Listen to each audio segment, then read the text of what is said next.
sources of our stress. Stress comes at us from all directions. Sometimes it's subtle, and we have no idea what's getting on our last nerve. Other times, of course, it's all too obvious. Difficult relationships, the job we hate, a boss who acts like a dictator, the neighbor who favors middle of the night, crank the music up parties, the homeowners association that believes God put them in charge of your life. And I could go on. And so, I'm sure, could you? There's not a whole lot of peace in the valley these days. This lack of peace gives us two choices. We can resent our struggle while we suffer, stagger, and lament our lot in life. Or we can figure out possibilities for at least partial relief. As you might guess, I recommend the latter plan of action. And I also recommend you cheer yourself on with attaboys! Little rewards to encourage you along the way. Developing solutions is much easier when you know the sources of your stress. Today, let's talk about significant, but relatively unknown. Stress can reach out and snatch at us, making big demands on a dry well. This one is huge, absolutely huge. If we don't give our bodies the nutritional support they need, we can't be making demands.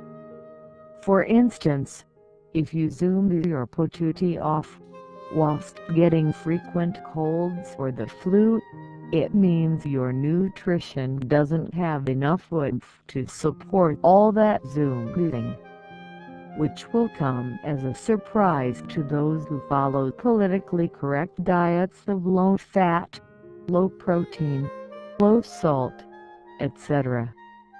With nutrition like that, your body can get winded just playing tiddlywinks. Our local governments, the rest of the world seems to be getting the message, but in the US, local governments still insist on putting fluoride in the water system.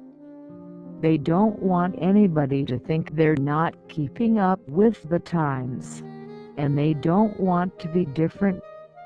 Meanwhile, fluoride whacks the thyroid, which then makes a shambles out of the rest of our endocrine system, the master of our health. It weakens our muscles and tendons so they strain and tear with little provocation.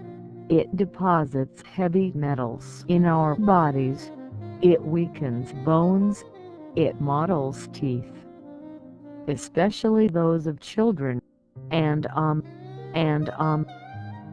the federal government is also in the game, pushing fluoride hard, mainly through hygiene and medicine.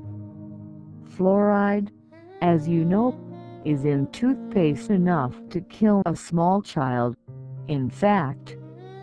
And it's in newer antibiotics, so while they may heal the current infection, they also set you up for problems down the road. And it's in antidepressants and antipsychotic meds, which don't work in any case. And the digital revolution isn't helping either. Electricity has frequencies. Our bodies also have frequencies, which are unique to each individual. Around the world and across history, nobody's ever had the same electrical frequencies as you do. Sometimes the frequencies from electrical systems conflict with body frequencies, and stress shows up like Johnny on the spot. Some of us don't know all this electrical zipping around, although it adds stress to our bodies.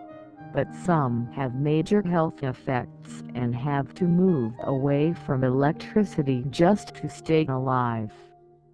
Most of us are in the middle, but none of us are unaffected. And what part of us is affected? Our DNA. Thomas Edison started it all with a light bulb.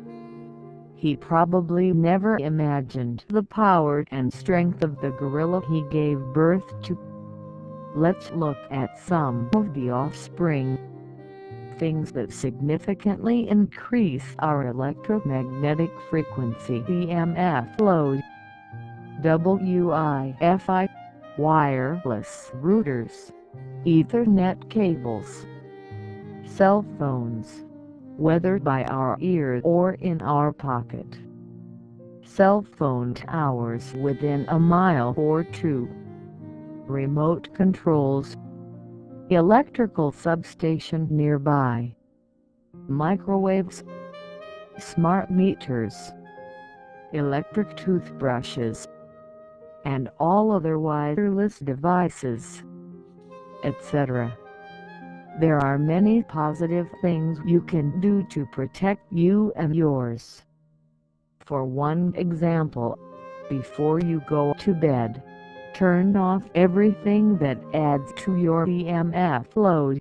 We are more susceptible at night. Most importantly, improve your nutrition, both diet and supplements. Nutritional deficiencies actually attract electrical frequencies to us straight to our DNA. Poor nutrition leaves us vulnerable, while pumping up nutrition gives our bodies the ammunition they need to fight the battle with vigor. In fact, solid nutrition helps defeat stress that shows up from any source.